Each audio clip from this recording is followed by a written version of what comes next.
Hello everyone, today's video is going to be a DIY pendant light, rental friendly, so it's no plug-in, and I came up with this idea on my own.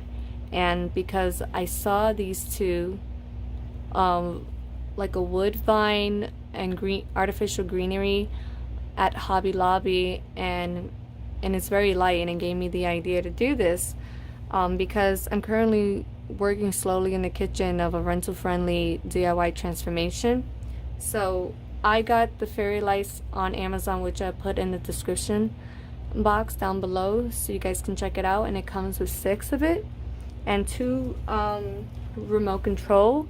So this remote control will control only 3 fairy lights, whereas the other one will control the other 3. So, and it comes with this tiny little tool like screwdriver.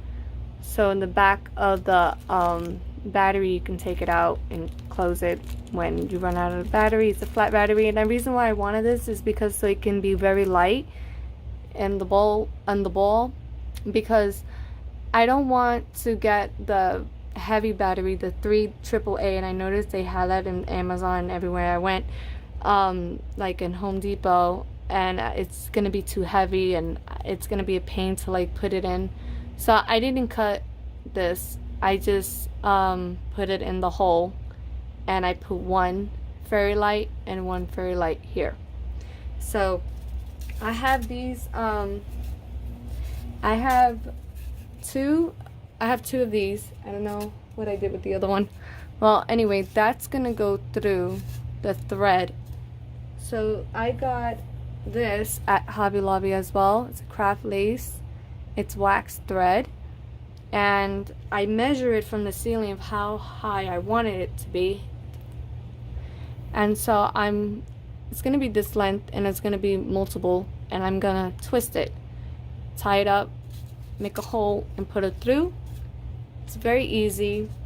And then I have my Gorilla mounting tape, double-sided, the 30-pound one, and that was like the most I saw for 30 pounds. So I love this double-sided mounting tape. I've been using it for years, and it works. It even helps and hold just a mirror against the wall. So I highly recommend this. And then I have my glue gun with the glue stick, and I got this piece of artificial greenery, $5.99 at Michael's. So what I'm gonna do after I make my twist with the thread, I am gonna glue it and twist it around. And so yeah, you guys are gonna see how I put this all together.